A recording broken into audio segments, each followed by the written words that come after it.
দর্শক সবাইকে আমন্ত্রণ জানাচ্ছি আমাদের নিয়মিত আয়োজন আড়াইসিএল স্টিল জনতন্ত্র গণতন্ত্রের সাথে আছি বাবু কামরুজ্জামান। এই অনুষ্ঠানে আমরা কথা বলি সমসাময়িক রাজনীতির গতি প্রকৃতি বিশ্লেষণ এবং নেপথ্যের ঘটনা পর্যবেক্ষণ তুলে ধরবার চেষ্টা করি। আমাদের সঙ্গে বরাবরের মতো স্টুডিওতে অতিথিরা উপস্থিত হন।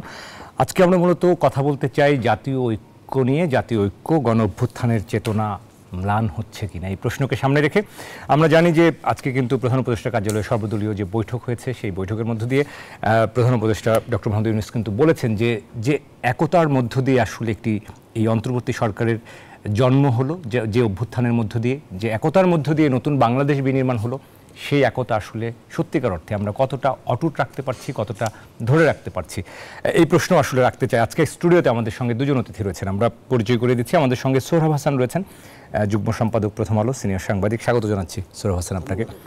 আমাদের সঙ্গে আজকে সময় দিয়েছেন ফয়েজ আহমদ রয়েছেন আমাদের সঙ্গে, প্রধান উপদেষ্টার সিনিয়র সহকারী প্রেস সচিব। স্বাগত জানাচ্ছি ফয়েজ আহমদ। ধন্যবাদ আপনাকে। আমরা শুরুতেই ফয়েজ আহমদ আপনাকে দিয়ে শুরু করতে চাই। তার আগে আমার মনে হয় যে আমরা সাংবাদিক হিসেবে সোহরাব ভাই আপনার কাছ থেকে আগে শুনি, তারপর না হয় সরকার পক্ষের বক্তব্য আমরা একটু শুনি। আমরা একটু যদি বলি যে আজকে যে আলোচনার শিরোনাম যে জাতীয় ঐক্যের কথা আমরা বলছি, যে গণ অভ্যুত্থানের যে চেতনা, কখনো কখনো এই প্রশ্নটা তৈরি হচ্ছে যে এই চেতনাটা কি ম্লান হচ্ছে? আমরা যখন অনৈক্য দেখতে পাই, আমরা যখন বিশৃঙ্খলা দেখতে পাই, আমরা যখন উদ্বেগ দেখতে পাই মানুষের মধ্যে, তখন এই প্রশ্নটা আসলে তৈরি হয়। আজকেও আমরা যে বৈঠকটা দেখতে পেলাম, সেই বৈঠকের মধ্যে দিয়ে প্রধান উপদেষ্টা কিন্তু বারবার সেই একতার শক্তির কথাই বললেন। আপনি কোথাও মনে করেন কিনা যে আমাদের সত্যিকারের যে গণ অভ্যুত্থানের চেতনা সেটা কিছুটা ম্লান হচ্ছে অথবা হচ্ছে না? কি মনে করেন আসলে? ধন্যবাদ এবং ফয়েজ আহমদকে শুভেচ্ছা। বিষয়টা হচ্ছে যে আমরা ঐক্যটাকে কিভাবে দেখি। ঐক্য যদি এরকম হয় যে সবাইকে একমত হতে হবে, মানে সেটা তো একটা কী বলে ফ্রেমে বন্দি ঐক্য হলো, যে সবাইকে, তাই তো ভিন্ন দল ভিন্ন মত আর থাকে না, এবং সেটা সব কর্তৃত্ববাদী সরকার করে থাকে। তাই সুতরাং আমরা নিশ্চয়ই সে ধরনের ঐক্য চাই না। এখন যেটা হচ্ছে 5 আগস্ট একটা স্বৈরাচার বিরোধী যে আন্দোলন, গণ অভ্যুত্থান, তার মধ্য দিয়ে সেই সরকারের বিদায় হলো। সুতরাং ঐক্যের মূল ভিত্তি তৈরি হয়েছে তখনই। দ্বিতীয় ঐক্যের যে প্রত্যয়, সেটি হচ্ছে যে আমরা এই স্বৈরতান্ত্রিক ব্যবস্থার ফিরে না আসুক, ব্যক্তির বদলে আরেক ব্যক্তি যাতে স্বৈরাচার না হয়ে যায়, সে কারণে ব্যবস্থার পরিবর্তন। এবং সেক্ষেত্রে অন্তর্বর্তী সরকার অনেকগুলো কমিশন করেছে, তার মধ্যে 4টি কমিশনের রিপোর্ট জমা দিয়েছে। এখন এই রিপোর্টের সঙ্গে বা এই সুপারিশের সঙ্গে সবাই একমত হবে। সবাই ওই জাতীয় সংসদে আমরা এতদিন যেভাবে দেখেছি জয়যুক্ত হয়েছে তা নয়, ভিন্ন মত থাকবে, দ্বিমত থাকবে, এমনকি বিরোধিতাও থাকবে। শেষমেশ সিদ্ধান্ত হবে সংখ্যাগরিষ্ঠতার ভিত্তিতে। তাই মনে করি যে এই যে সর্বদলীয় বৈঠক, এর মধ্যে একটা অন্তর্বর্তী সরকার কিন্তু এই সর্বদলীয় এক ধরনের জনগণের আকাঙ্ক্ষার প্রতিবিম্ব বা আকাঙ্ক্ষার প্রতিফলন। তাই সরকার সেটা চেষ্টা করছে ধরে রাখতে। এখন সমাজের নানা অংশীজন, প্রথমত বিজয়ের ভাগিদার তো অনেকে, ছাত্রনেতারা ভাগিদার, রাজনৈতিক দলগুলো ভাগিদার, বিভিন্ন শ্রেণী পেশার মানুষ ভাগিদার। সবচেয়ে বেশি ভাগিদার আমি বলি সাধারণ মানুষ, খেটে খাওয়া মানুষ, যাদের কাছে গণতন্ত্রের অর্থ হচ্ছে তার বেঁচে থাকা, যাদের সাথে গণতন্ত্রের অর্থ হচ্ছে তার ন্যূনতম যে চাহিদা, খাদ্য, বস্ত্র, কী বলে বাসস্থান, শিক্ষা, স্বাস্থ্যসেবা, সেই চাহিদাটুকু পূরণ। কিন্তু আমরা 53 বছরে কিন্তু এই রাষ্ট্র সেটা দিতে পারিনি। এখন যে জাতীয় ঐকমত্যের কথা বলছেন, যে যা ঘোষণাপত্র দেখলাম, আমি কিন্তু একটু রাজনৈতিক যে দূরত্ব সেটাও বলতে চাই। রাজনীতিতেও কিন্তু একটা দূরত্ব বাড়ছে। সেই এই যে ঘোষণাপত্রের খসড়া দেখলাম, খসড়া মানে সংবাদ মাধ্যমে যেটুকু এসেছে রাজনৈতিক দলগুলোর কাছে, সেক্ষেত্রে এই অর্থনৈতিক বিষয়ে কিন্তু খুব জোর দেওয়া হয়নি। অর্থাৎ মানুষের মুক্তি কীভাবে আসে, অর্থনৈতিক মুক্তি। স্বাধীনতার অন্যতম প্রত্যয় ছিল যে এই অর্থনৈতিক মুক্তি। দ্বিতীয়ত বৈষম্য বিরোধী আন্দোলনেরও মূল কথা ছিল যে বৈষম্য থাকবে না। সেক্ষেত্রে অর্থনীতির যে কাঠামো, সেটার পরিবর্তন কিন্তু জরুরি। রাজনৈতিক বিষয়ে যে আসছেন, এখন নানা মত, এমনকি বৈষম্যবিরোধী ছাত্র যে আন্দোলন বা এর সঙ্গে যুক্ত হলো জাতীয় নাগরিক কমিটি, এই দুই সংগঠনের সব সমন্বয়ক বা শহর সমন্বয়ক তারা কি এক ভাষায় কথা বলে? তাদের মধ্যেও কিন্তু নানা মতভেদ আছে। এবং যেটা সবচেয়ে উদ্বেগের বিষয়, আমরা দেখলাম আদিবাসীদের উপর যে হামলা হলো গতকাল, সেই হামলায় যে দুজনকে চিহ্নিত করা হয়েছে তারা হচ্ছে জাতীয় নাগরিক কমিটির একটি আঞ্চলিক শাখার সদস্য। তাহলে আপনি দেখুন, এই আদিবাসী যারা মার খেলেন তারা বৈষম্যবিরোধী ছাত্র আন্দোলনের অংশীদার, এবং তাদের পক্ষে এই আন্দোলনের পক্ষ থেকে কি বলে সহানুভূতি জানানো হয়েছে, সংহতি জানানো হয়েছে, এটি অন্যায় বর্বরোচিত হামলার কথা বলা হয়েছে। আবার যারা হামলা করলো তারাও দেখলাম নাগরিক কমিটির সদস্য। মানে এটি কিন্তু খুবই মানে আপনি যে বললেন যে একমত না হওয়াটা উদ্বেগের না, উদ্বেগের হচ্ছে এটি একই ভূমিকায়। আমরা তো 5 আগস্টের আগে ছাত্রলীগ বা তৎকালীন ক্ষমতাসীন দলের সদস্যদের এই ভূমিকায় দেখেছি। দ্বিতীয় হচ্ছে যে সর্বদলীয় বৈঠকটা হলো, এটা নিয়ে কিন্তু নানা সংশয় সন্দেহ ছিল যে হবে কিনা। শেষ পর্যন্ত বিএনপি নিয়ে আমরা কিন্তু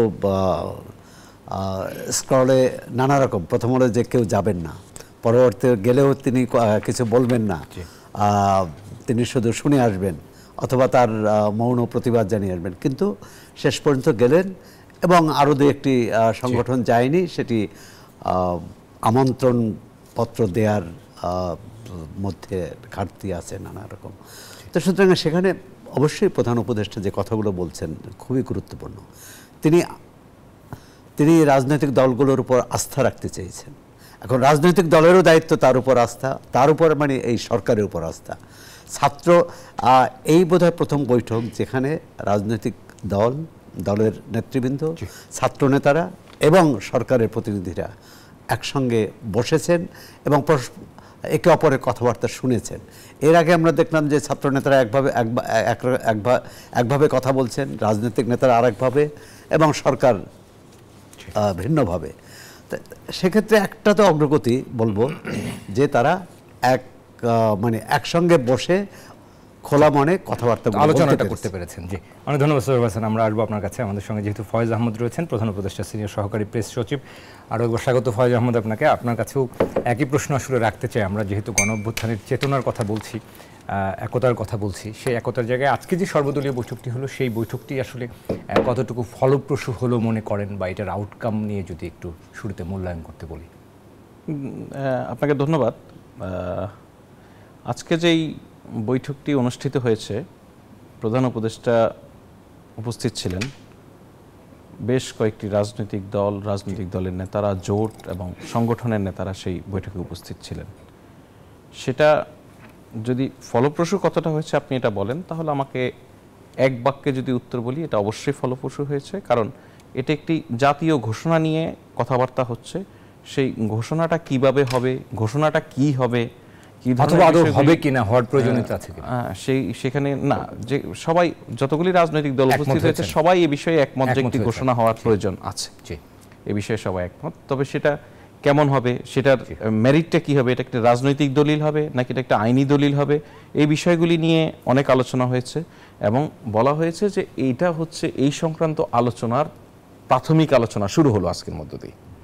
এরপরে হয়তো একটা কমিটি ফর্ম হইতে পারে বা একটা কমিশন ফর্ম হইতে পারে, নানান পরামর্শ এসেছে, সেগুলি এখন সরকারের বিবেচনার মধ্যে রয়েছে। সরকার এখানে এই যে রাজনৈতিক দলগুলি একই জায়গায় বসে এবং যারা আন্দোলনে একদম অগ্রভাগে থেকে ভূমিকা রেখেছে, তাদের দুটি প্ল্যাটফর্ম আমরা দেখি, বৈষম্য বিরোধী ছাত্র আন্দোলন এবং জাতীয় নাগরিক কমিটি, তারা সহ সবাই মিলে যেভাবে এই কাজটাকে সামনে এগিয়ে নিয়ে যেতে পারে, সবার অতীতের বাংলাদেশের জন্মের ইতিহাস এবং বাংলাদেশের জন্মের পূর্বেও এখানকার যে সমস্ত গণ আন্দোলনের ইতিহাস, বাংলাদেশ রাষ্ট্র হিসেবে জন্ম লাভ করার পরবর্তী যে সমস্ত গণ আন্দোলন ছিল সেগুলি, এবং আওয়ামী লীগের দীর্ঘ 16 বছরের শাসনামলে এখানে যে গুম নির্যাতন এই ধরনের ঘটনা ঘটেছে, যারা এর কারণে ভুক্তভোগী, সেটার একটা প্রেক্ষাপট নিয়ে আসা, এই সব কিছু মিলিয়ে রাজনৈতিক দলগুলির মধ্যে ব্যাপক ইতিবাচক আলোচনা হয়েছে সেটা নিয়ে।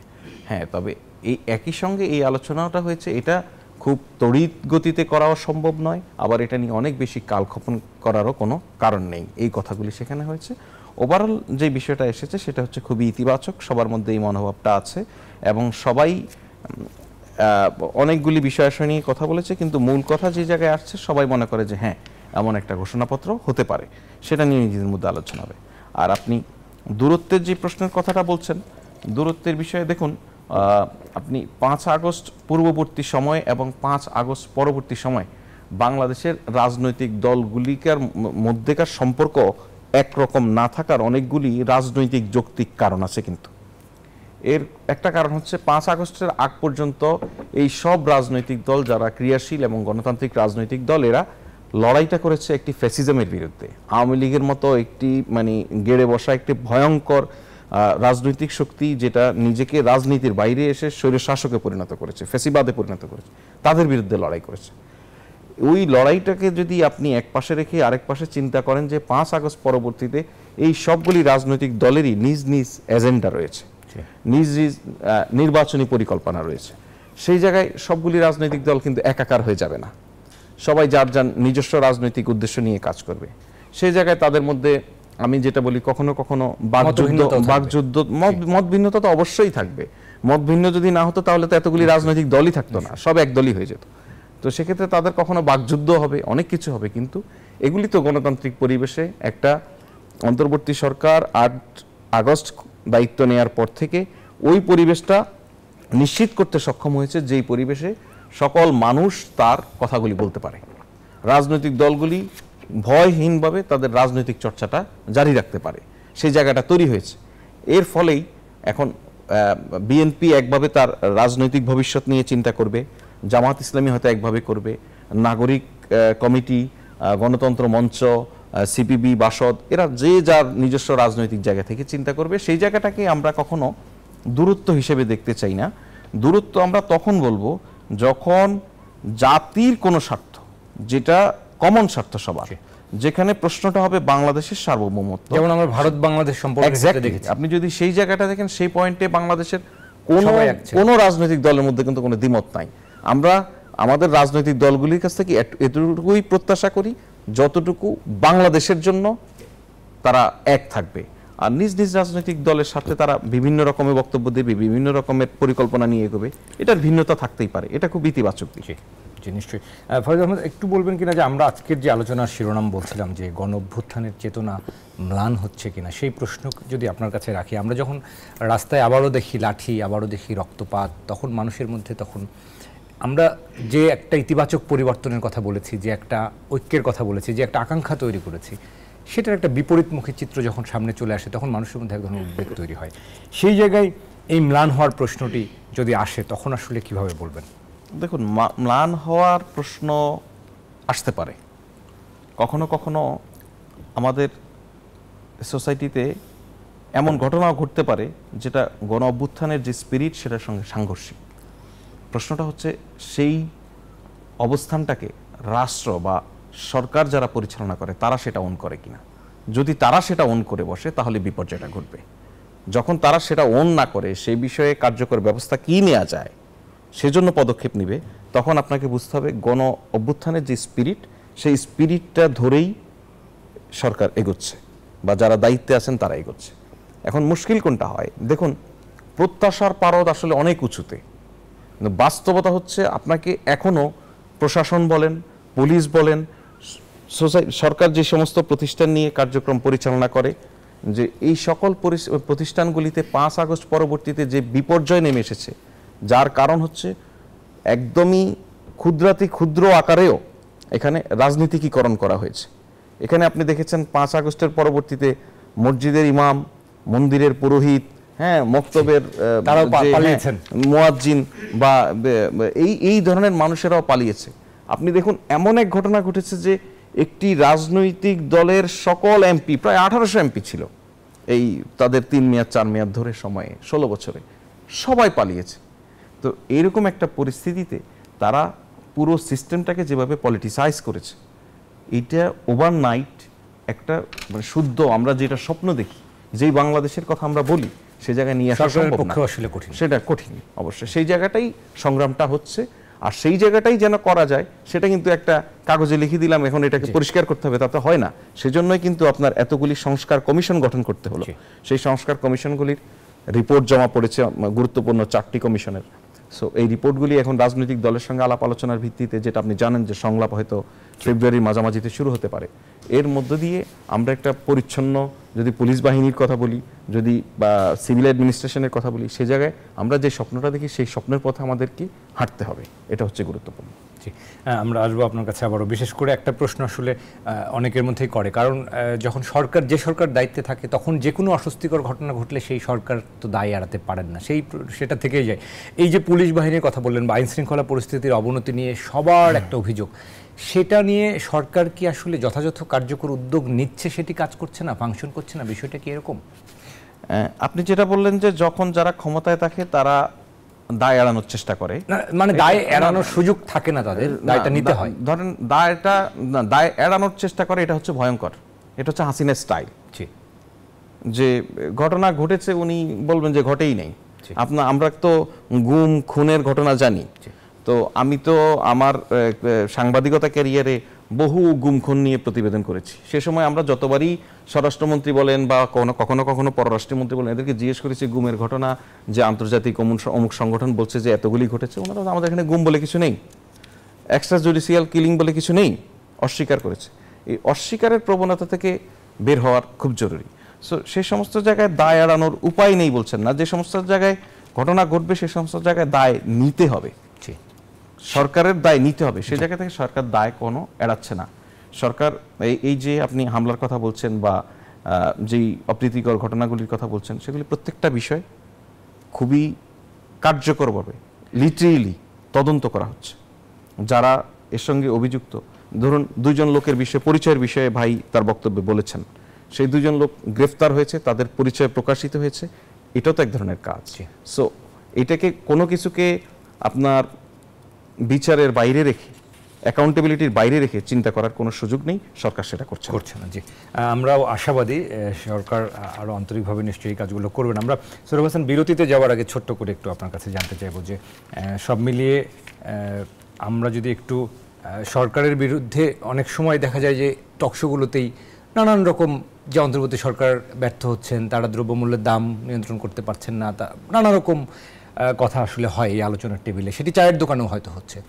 মনে করেন কিনা যে কিছু কিছু ব্যর্থতা তো আসলে আছেই, সেই ব্যর্থতাগুলো নিয়ে আসলে সরকার কতটুকু আবার স্টেপ নিচ্ছে, যেটি আসলে আবার আমরা দেখেছি ভ্যাট ইস্যুতে কিন্তু এনবিআর আবার সরে আসলেন, রেস্তোরাঁ শিল্পে আবার 5% আসলেন। তার মানে কি তারা একটা আলোচনা না করে একটা সিদ্ধান্ত বাস্তবায়ন করতে গেলেন? হ্যাঁ, আপনি 2 দিক থেকেই দেখতে পারেন, এটা নেতিবাচক এবং ইতিবাচক। তারা যে সিদ্ধান্তটি যদি ভুলও হয়ে থাকে, তারা তো সেটা সংশোধন করছে, সুতরাং আমি ইতিবাচকভাবেই দেখতে চাই। আর এরকম সব ক্ষেত্রে কিন্তু সরকার হচ্ছে কি একটা কাঠামো এবং এই সরকারে যারা আছেন তারা খুব অভিজ্ঞ না প্রশাসনিক ক্ষেত্রে, প্রধান উপদেষ্টা সহ। প্রধান উপদেষ্টা কিন্তু বিভিন্ন সাক্ষাৎকারে স্বীকার করেছেন যে আমাদের অভিজ্ঞতার অভাব আছে, আমাদের চেষ্টা আছে, আন্তরিকতা আছে। আর সুতরাং সব ক্ষেত্রেই যে সফল হব, এবং তিনি কথাও বলেছেন যে আমাদের ভুল ত্রুটি ধরিয়ে দেবেন। আর এরকম ধরেন এই যে ভুল ত্রুটি ধরিয়ে দেবেন, কোনো সরকার প্রধান এর আগে বলেছে বলে মনে হয় না।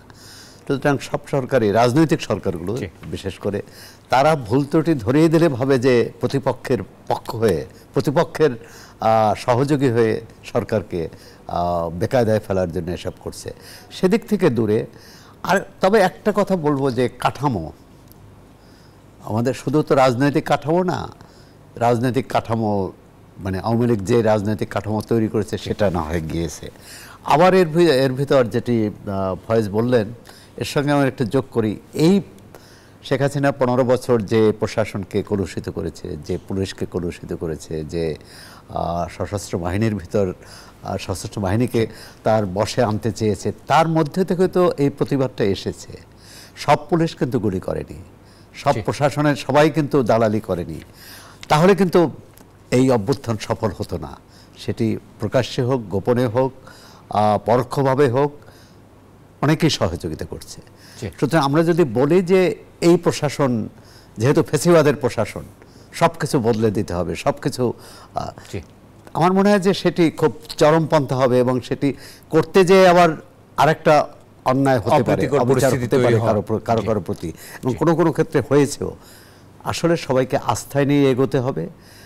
5 আগস্টের আগে কি হয়েছে তার পুনরাবৃত্তি কোথাও ঘটবে না, এটাই আমাদের প্রত্যাশা। নিশ্চয়ই আমরাও সেটি কামনা করি। আমাদের একটা বিরতি নেওয়ার সময় হয়েছে, বিরতি থেকে ফিরে এসে ফয়েজ আহমেদ আপনার কাছে আসবো। দর্শক, আড়াইসিএল স্টিল গণতন্ত্রে আমরা কথা বলছি, জাতীয় ঐক্য নিয়ে, গণ অভ্যুত্থানের চেতনা নিয়ে কথা বলছি, রাজনৈতিক আরও বিষয় নিয়ে আমরা কথা বলতে চাই। ছোট্ট একটা বিরতি নিব, আশা করি আলোচনার সাথেই থাকবেন। দর্শক, বিরতির পর আবার স্বাগত আড়াইসিএল স্টিল গণতন্ত্রে। আজকে আমরা কথা বলছি জাতীয় ঐক্য, গণ অভ্যুত্থানের চেতনা নিয়ে। আমাদের সঙ্গে স্টুডিওতে দুজন রয়েছেন, সোহরাব হাসান, যুগ্ম সম্পাদক প্রথম আলো, আরেকবার স্বাগত জানাচ্ছি। সাথে রয়েছেন ফয়েজ আহমদ, রয়েছেন প্রধান উপদেষ্টার সিনিয়র সহকারী প্রেস সচিব। স্বাগত ফয়েজ আহমদ আপনাকেও। ফয়েজ আহমদ, আমরা বিরতির আগে এই গণ অভ্যুত্থানের চেতনা নিয়ে বলছিলাম, আমরা বিভিন্ন ঘটনা প্রবাহের মধ্য দিয়ে যাচ্ছে। অনেক সময় সরকারকে অনেক প্রশ্নের মধ্যে পড়তে হয় যখন দায়িত্বে থাকেন, বিশেষ করে যখন অন্যরা মূল্যায়ন করবার চেষ্টা করেন। কেননা ওই যে বললেন যে পাহাড় সমান প্রত্যাশা, আসলে মানুষ আসলে একটা ইতিবাচক পরিবর্তনও চাচ্ছেন, যে কারণে প্রত্যাশার মাত্রাটাও বেশি। সেই প্রত্যাশার চাপ থেকেও যদি একটু বলা হয় যে আমরা দেখেছি যে নিত্যপণ্যের দাম নিয়ে একটা ব্যাপক রকমের অস্বস্তি তৈরি হয়েছিল, সেই অস্বস্তির জায়গাটা কাটাতে গিয়ে সরকার কাটতে না কাটতেই যখন চড়া মূল্যস্ফীতি, আবার ভ্যাটের একটা বোঝা চাপলো, এই ধরনের ঘটনা প্রবাহগুলো সরকারকে একটু বিব্রত করে কিনা, বা সরকারও মনে করেন কিনা যে না, এটা আসলে জনগণের জন্য অস্বস্তিকর একটা পরিস্থিতি তৈরি হয়?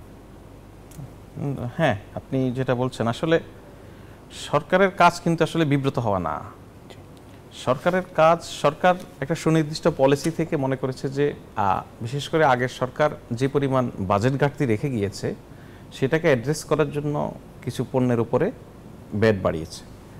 ব্যাট বাড়ানোর প্রেক্ষিতে নাগরিকদের নানান অংশ থেকে এক ধরনের প্রতিবাদ হয়েছে। নাগরিকরা তাদের অসন্তোষ নানান ফর্মে আপনাদের এই টকশোর মধ্য দিয়ে, সংবাদপত্রের প্রতিবেদনের মধ্য দিয়ে জানিয়েছে। আর সরকারের কাজ হচ্ছে সেই জায়গাটাকে আসলে অ্যাড্রেস করা, যে দেশের নাগরিকরা এই বিষয়টা ভালোভাবে নিচ্ছে না, বা নাগরিকরা মনে করছে এটা কমানো উচিত বা এভাবে বাড়ানো উচিত না। এখন আপনি যেটা বলছেন যে সরকার কিন্তু ইতিমধ্যে বেশ কিছু সিদ্ধান্ত থেকে সরে এসেছে। এই সরে আসা মানে কিন্তু আমাদের এখানে এক ধরনের মনে করা হতো আর কি, যে সরকার তার সিদ্ধান্তে থাকতে পারলো না। সরকারের সঙ্গে নাগরিকের এই প্রতিযোগিতাটা আসলে নেই। সরকারের উচিতটাই হচ্ছে, নাগরিক যদি মনে করে কোনো না কোনো ফর্মে, যদি নাগরিক তার সরকারকে জানাতে পারে যে এই সিদ্ধান্তটা আমার ভালো লাগছে না, সরকার সেটাকে অ্যাড্রেস করা উচিত। আমার মনে হয় এই সরকারও তাই করেছে। সুতরাং অন্তর্বর্তীকালীন সরকার বাজেট ঘাটতিকে অ্যাড্রেস করার জন্য যে কিছু পণ্যে ব্যাট বাড়িয়েছে, আবার নাগরিকদের অসন্তোষ দেখে সেটাকে পুনর্মূল্যায়ন করেছে। আমার মনে হয় একটা গণতান্ত্রিক চর্চার মধ্যে এটা থাকা উচিত, সেই জায়গাটাই সরকার আছে। নিশ্চয়ই। আমরা একটু যদি বলি যে নতুন রাজনৈতিক দল নিয়ে অনেক সময় অভিযোগ উঠে আসে, এটি যেহেতু আপনি চেয়ারের ওপাশে এখন অবস্থান করছেন সাংবাদিকতা থেকে গিয়ে, তাই আপনার কাছে জানতে চাওয়া যে আমরা দেখেছি যে নাগরিক কমিটির যে ঘটনাটা ঘটে গেল সেটি অনাকাঙ্ক্ষিত। আমরা দেখেছি যে নতুন দলের ক্ষেত্রে কিংস পার্টি নিয়ে বিএনপির দিক থেকে একটা আলোচনা, প্রশ্ন সবসময় থাকে, সমালোচনা, যে সরকারের পৃষ্ঠপোষকতায় একটা রাজনৈতিক দল হবে কিনা, বা এই প্রশ্নটা বারবারই করা হয় এবং টকশোগুলোতে এসে অনেক বক্তাই বলেন। আপনারা আসলে মনে করেন কিনা যে আদৌ এই রাজনৈতিক দল গঠন বা সরকারি পৃষ্ঠপোষকতা এইগুলো নিতান্তই আসলে শুধুমাত্র অভিযোগ? হ্যাঁ, আপনি দেখুন, সাম্প্রতিক সময়ে এই আলোচনাটা হয়েছিল, আমরা শুনেছি, তবে এখন আর সেই আলোচনাটা আমরা আবার শুনতে পাচ্ছি না। সম্ভবত যাদেরকে নিয়ে আলোচনা হয়েছে তারা পরিষ্কার করতে সক্ষম হয়েছে। আর সরকারের বিষয়ে যতটুকু আলোচনা হয়েছে যে সরকার কোনোভাবে তাদেরকে পেট্রন করছে কিনা, সরকারের দিক থেকে এটা পরিষ্কার করা হয়েছে, সরকার কোনো রাজনৈতিক দল গঠন করছে না। এক, আর নাগরিক কমিটি বা বৈষম্য বিরোধী ছাত্র আন্দোলন তারা রাজনীতি করতে চায়, রাজনীতি করার অধিকার তো তাদের আছে। এবং বরঞ্চ আমাদের এখানে দীর্ঘদিন ধরে একটা প্রবণতা ছিল যে তরুণরা রাজনীতি বিমুখ, এখন তরুণরা রাজনীতি করতে চাচ্ছে। এটাকে ইন দ্য মিন টাইম আমি বিএনপির পক্ষ থেকে, বিএনপির সর্বোচ্চ পর্যায় থেকে শুরু করে এখন সব পর্যায়ে মোটামুটি শুনতে পাই, অন্যান্য রাজনৈতিক দলগুলি তারা ওয়েলকাম করছে, তারা যদি রাজনৈতিক দল করতে চায়। তবে এই জায়গায় এই নাগরিক কমিটি বলেন বা বৈষম্য বিরোধী ছাত্র বলেন, তাদের রাজনৈতিক দল গঠন করা না গঠন করা নিয়ে, বা তারা কার সঙ্গে রাজনীতি করবে, কিভাবে করবে, এই বিষয় নিয়ে কিন্তু সরকারের সঙ্গে কোনো পর্যায়ে কোনো ধরনের আলোচনা হচ্ছে না। এটা সরকারের জানা নেই, বা সরকার ঠিক, আপনি যদি ওভাবেও দেখেন যে সরকার গঠনের পর থেকে যে ছাত্রদের পক্ষ থেকে কিন্তু অনেকগুলি দাবি সরকারের উপরে এসেছে, সরকারের অনেক সিদ্ধান্ত নিয়ে তারা রাজপথে আন্দোলনও করেছে। তো এটার মধ্য দিয়ে পরিষ্কার হয় যে আসলে যেভাবে চিন্তা করা হচ্ছে বা যেভাবে বলা হচ্ছিল সেরকম কোনো প্রেক্ষাপট বাস্তবে নেই। সুতরাং সরকার তারা কিভাবে রাজনৈতিক দল গঠন করবে, তাদের রাজনৈতিক দলে কারা থাকবে কারা থাকবে না, এই সিদ্ধান্তটা তাদের। এটাও একই সঙ্গে সত্য যে 5 আগস্টের সময় বা জুলাই জুড়ে যে আন্দোলন হয়েছে সেই আন্দোলনে কিন্তু বৈষম্যবিরোধী ছাত্র আন্দোলনের সঙ্গে অন্যান্য অপরাপর সকল ক্রিয়াশীল গণতান্ত্রিক রাজনৈতিক দল, তাদের ছাত্র সংগঠন সবাই কিন্তু একত্রিত হয়ে কাজ করেছে। ওই আন্দোলনের পর দেখা গেছে যে বিভিন্ন রাজনৈতিক দল যাদের ছাত্র সংগঠনগুলি এখানে ব্যানার ছাড়া সক্রিয় ছিল তারা তাদের নিজ নিজ দলের ফেরত গেছে। এখন যারা আছে বৈষম্যবিরোধী ছাত্র আন্দোলন, যাদের মূল কোনো রাজনৈতিক প্ল্যাটফর্ম নাই, তারা একটি রাজনৈতিক প্ল্যাটফর্ম গঠন নিয়ে কথাবার্তা বলছে। আপনারা যেমন এটা শুনছেন আমরাও শুনছি, তবে এই জায়গায় সরকারের সঙ্গে তাদের এটা নিয়ে কোনো একটু ছোট করে বলবেন কিনা, আমরা যে নির্বাচন এবং সংস্কার প্রশ্নে আমরা বিএনপির দিক থেকে সবসময় দেখেছি যে তারা এই ধরনের কথাও বলেছেন যে তারা চাপ তৈরি করবেন। নির্বাচন এবং সংস্কারের প্রশ্নে আমরা দেখেছি সরকারের সাথে রাজনৈতিক দলের এক ধরনের, বিশেষ করে বিএনপির এক ধরনের মত পার্থক্য। সেটিকে আসলে আপনাদের দিক থেকে কি অবস্থান পরিষ্কার করবেন কিনা? আমরা কোনো মত পার্থক্য দেখি না। আচ্ছা, আমরা মনে করি যে আমরা এই সরকার যেই দায়িত্বগুলি নিয়ে এসেছে, তারা মনে করছেন সরকার বিলম্ব করছেন, সংস্কার বিলম্ব করছেন, অথবা নির্বাচনী রোডম্যাপ পরিষ্কার করছেন না। রাজনৈতিক কারণে রাজনৈতিক দলগুলি অনেক রাজনৈতিক বক্তব্য দিচ্ছে, সরকারের সঙ্গে কিন্তু ক্ষণে ক্ষণেই রাজনৈতিক দলগুলির আলাপ আলোচনা হচ্ছে। এরকম এখন পর্যন্ত কোনো আলোচনাতেই কোনো রাজনৈতিক দলের পক্ষ থেকে সরকারকে বলা হয়নি, বা আমি পার্টিকুলারলি প্রধান উপদেষ্টার দপ্তরকে রিপ্রেজেন্ট করি, ওনাকে রিপ্রেজেন্ট করি, আমি বলতে পারি যে কোনো আলোচনাতে এখন পর্যন্ত সময় নিয়ে বিলম্ব করছেন বা এ ধরনের সন্দেহ সংশয়, এ ধরনের কোনো আলোচনা সরকার এবং রাজনৈতিক দলগুলোর মধ্যে নাই। তারা তাদের নিজ নিজ রাজনৈতিক কিছু স্বার্থ আছে, তাদের সামনের নির্বাচন যেটা ইতিমধ্যে একরকম রোডম্যাপই আছে, সেটা হচ্ছে যে হয় চলতি বছরের ডিসেম্বরে নয়তো আগামী বছরের জুনের মধ্যে, সেটাকে ঘিরে তো তাদের কিছু রাজনৈতিক মাঠ গরম করারও বিষয় আছে, সেগুলি নিয়ে কাজ করছে হয়তো। কিন্তু সরকারের সঙ্গে রাজনৈতিক দলগুলোর কিন্তু ন্যূনতম কোনো দূরত্ব নেই, কোনো ধরনের সন্দেহ এবং সংশয় নেই, অন্তত নির্বাচন ইস্যুতে, এটা পরিষ্কার। আমরা সোহরাব হোসেন আপনার কাছে শুনতে চাই, আমরা কিন্তু বিএনপি বা আপনি রাজনৈতিক দলগুলোর নিয়ে লেখেন এবং তাদের সাথে কথাও বলেন, তারা কিন্তু প্রায়শই এই চাপ এবং অভিযোগ করেন যে না, সরকার আসলে হয়তো সময় ক্ষেপণ করছেন, অনেক সময় সংস্কারের জন্য সংস্কার একটি দীর্ঘমেয়াদী প্রক্রিয়া। তারা কিন্তু এক ধরনের পরোক্ষ চাপ আমরা দেখেছি আরও 1-2 মাস আগে থেকেই তৈরি করেছেন। মনে করেন কিনা যে না, এই বিষয়ে আসলে, এবং তারা এরকম অভিযোগও করেছেন যে সরকারের সাথে তারা আলোচনায় বসার সুযোগ কম পাচ্ছেন? না, সেটা তারা বলেছেন। এখন কথা হচ্ছে আসলে বোঝাপড়ার সমস্যা। বোঝাপড়াটা ভালো হলে এই সংশয় সন্দেহগুলো থাকতো না। কথা হচ্ছে যে সরকারকে তো রাজনৈতিক দলগুলোর প্রতিদ্বন্দ্বী ভাবা উচিত নয়। এ কারণে এই সরকার ভবিষ্যতে রাজনীতি করবে বা ভবিষ্যতে রাজনৈতিক দল করে ক্ষমতায় আসবে এরকম কোনো বাসনা ব্যক্ত করেনি। রাজনৈতিক দলগুলো তাদের হিসেব নিকেশ, অর্থাৎ যে কথা বললে বেশি সমর্থন পাওয়া যাবে, কর্মীদের চাঙ্গা রাখা যাবে, সে কথাই বলছে। বরং সাম্প্রতিককালে যে বিষয়টি বেশি চোখে পড়ছে সবার, সেটা হচ্ছে বিএনপি জামাতের মধ্যকার বাকযুদ্ধ, একে অপরের উপর দোষারোপ করা এবং এক ধরনের প্রতিদ্বন্দ্বিতা। সেক্ষেত্রে এবং ছাত্র নেতাদের যে কথা বললেন বা ভবিষ্যতে যে দল হবে তার সে সম্পর্কে এটা নিয়ে দ্বিমত নেই, কিন্তু সন্দেহ কিন্তু পোষণ করছে। সন্দেহ সংশয় থাকাটাও অন্যায় না। ধরেন আমাকে কেউ যদি সন্দেহ করে, আমার কাজ দিয়ে এটা প্রমাণ করতে হবে যে এই সন্দেহটা ভুল, অথবা সন্দেহ যদি নাও করে আর আমি যদি ওই কাজটি করে ফেলি, তখন কিন্তু ভুল প্রমাণ বলবে যে সত্য প্রমাণিত হবে। বিষয়টা হচ্ছে আমাদের রাজনৈতিক সংস্কৃতিটা খুব স্বচ্ছ নয়, এটা দলের ভিতরে দলের বাইরেও, এবং যে নতুন যারা দল করছে তাদের ভিতরেও কতটা স্বচ্ছ সে ব্যাপারে সংশয় আছে। বিশেষ করে বৈষম্যবিরোধী ছাত্র আন্দোলন এবং জাতীয় নাগরিক কমিটি, তারা বিভিন্ন জায়গায় কমিটি করেছে এবং সেই কমিটি নিয়ে কিন্তু আবার সমস্যাও হয়েছে। সেই কমিটিতে কারা আছে, তাদের আগের কি পরিচয়। আসলে বাংলাদেশটা তো খুব বড় না, আপনি একটা উপজেলা বলুন, জেলা বলুন, সবাইকে চিনে। তো সেক্ষেত্রে এমনও অভিযোগ আছে যে বিএনপির নেতাকর্মী যারা একটু নিষ্ক্রিয়, তাদেরকে নতুন দলে নেয়ার তৎপরতা আছে। বা অন্য দল থেকে।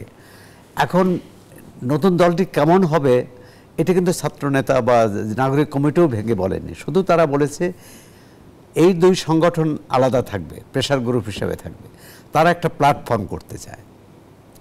সেখানে বিএনপি বা বড় দল একটা সংশয় যে এই নতুন যে প্ল্যাটফর্ম হবে তার কাঠামো কী হবে, সেটা যদি একটি জোট হয়, অনেকগুলো দলের একটা প্ল্যাটফর্ম হয়, এটা আমরা জিয়াউর রহমানের সময় দেখেছি, এরশাদের সময় দেখেছি, এমনকি আওয়ামী লীগ বিএনপি তাদের জোটের রাজনীতি বাংলাদেশে কিন্তু গত 35 বছরে তো খুবই দৃশ্যমান এবং জোটের রাজনীতি প্রভাবিত করেছে। আপনারা দেখুন যে 91 পর 91 নির্বাচনে বিএনপি 91 পর মানে 91 থেকেই কোনো দল এককভাবে নির্বাচন করে ক্ষমতায় আসতে পারেনি, তারা জোট করে ক্ষমতায় এসেছে। পরবর্তীকালে আমি সর্বশেষ নির্বাচনের বিষয়টি বাদ দিলাম, কারণ সেটি তো নির্বাচন, জনগণের ভোটের অধিকার ছিল না।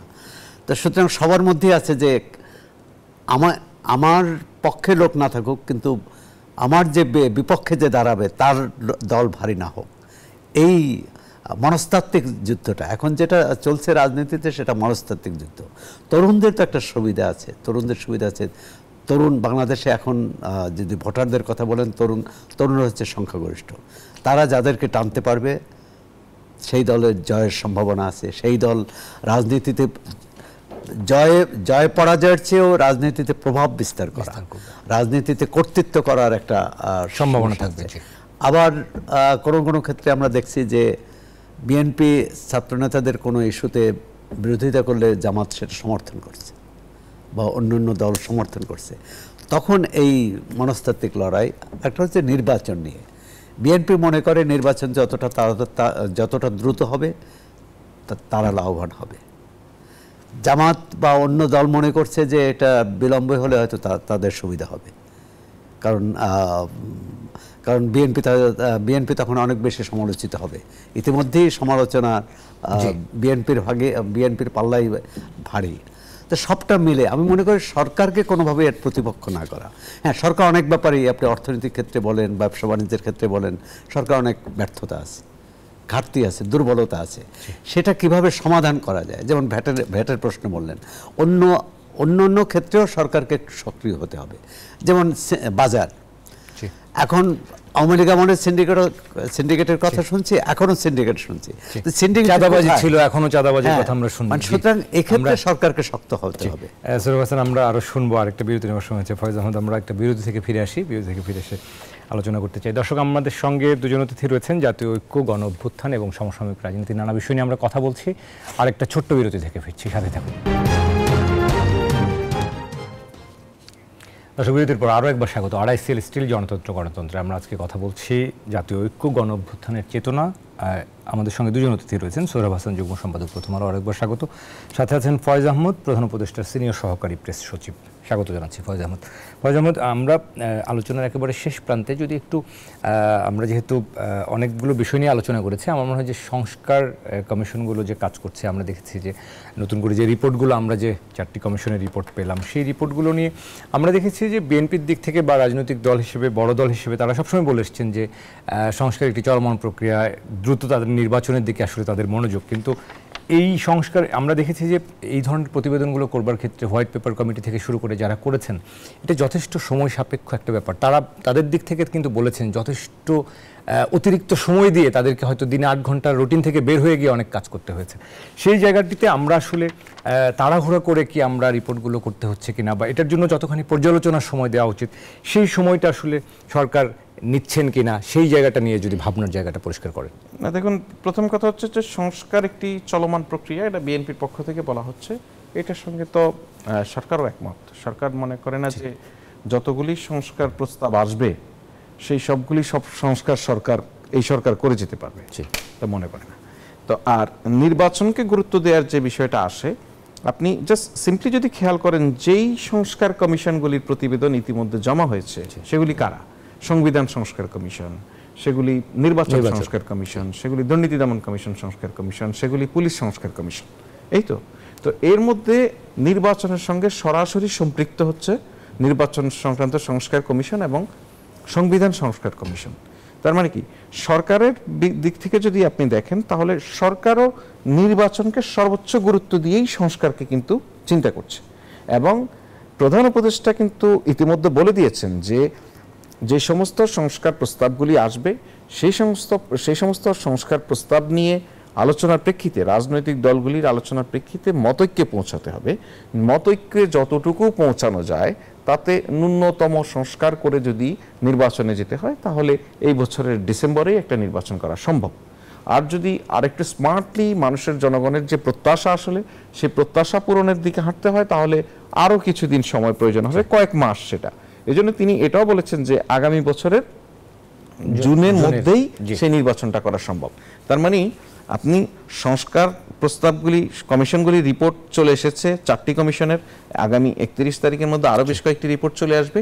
তারপরে এই সংস্কার হবে কি হবে না এই সিদ্ধান্তটা কিন্তু সরকারের না।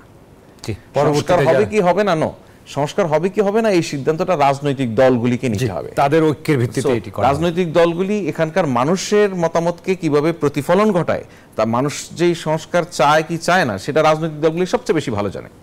সেটা তাদের মতামতের মধ্য দিয়েই মানুষ টের পাবে যে সংস্কার বিষয়ে আমাদের রাজনৈতিক দলগুলির অবস্থান কি। অনেক ধন্যবাদ ফয়জ আহমদ। আমরা যদিও দেখেছি রাজনৈতিক দলগুলো এই সময় নিয়ে বারবারই আসলে কথা বলেছেন, যে কারণেই আলোচনা আজকে। সোহরাব হোসেন, আপনার কাছেও একটু জানতে চাইব যে আমরা সংস্কার কমিশন আসলে যথেষ্ট সময় এবং এই পর্যালোচনার ক্ষেত্রে আরেকটু সময় পেলে আরও একটু গুণগতভাবে। আসলে বিষয়টা হচ্ছে তত্ত্বাবধায়ক সরকার এখানে কিন্তু কোনো পক্ষ নয়, একমাত্র কি বলা যায় ফ্যাসিলিটেটর। কিন্তু রাজনৈতিক দলগুলোর বক্তব্যে আপনার সেটা মনে হয় কিনা? আচ্ছা, মনে না হোক, কিন্তু তত্ত্বাবধায়ক সরকারকে এটাই বোঝাতে হবে যে তারা এটা কোনো পক্ষ না। রাজনৈতিক, যেটাই প্রধান উপদেষ্টার সাক্ষাৎকারে কিন্তু এটা প্রমাণিত, রাজনৈতিক দলগুলো চাইলে সংস্কার হবে, না চাইলে না হবে না। তো সুতরাং আমরা ধরে নেই যে ন্যূনতম সংস্কারটা হবে।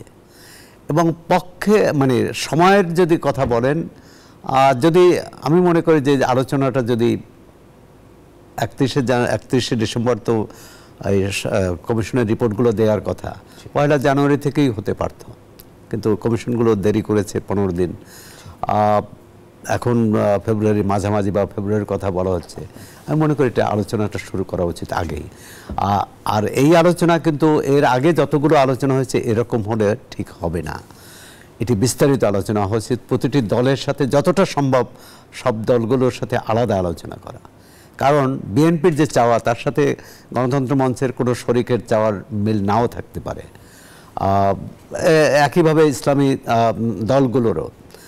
সুতরাং আলোচনাটার মানে রাজনৈতিক দলগুলোর যে সংশয়গুলো আছে সেই সংশয় যাতে দূর হয়। আর হচ্ছে সবার নির্বাচনটাই এখন নির্বাচনের বিষয়েও কিন্তু বেশ জটিলতা তৈরি হবে। আজকে দেখলাম যে নির্বাচন কমিশন, সংস্কার কমিশনের প্রধান বলছেন 90% মানুষ চায় স্থানীয় সরকার নির্বাচন আগে হোক। এটি অধিকাংশ রাজনৈতিক দল এটি মানবে না। সেক্ষেত্রে কি হবে? তাহলে এই নির্বাচনের জন্য একটা গণভোট হবে, একটা ঐকমত্যে আসতে হবে।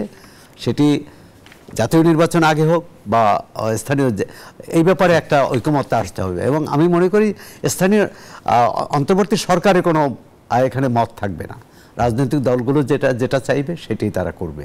শুধু তাদের কাজ হচ্ছে সেই কাজটি যাতে সুষ্ঠুভাবে হয়, কোনো অনিয়ম না হয়। নিশ্চয়ই এখানে ঐক্যটাই আসলে জরুরি। আমরা অসংখ্য ধন্যবাদ জানাই সোহরাব হাসান এবং ফয়েজ আহমদ আপনাকে সময় দেওয়ার জন্য।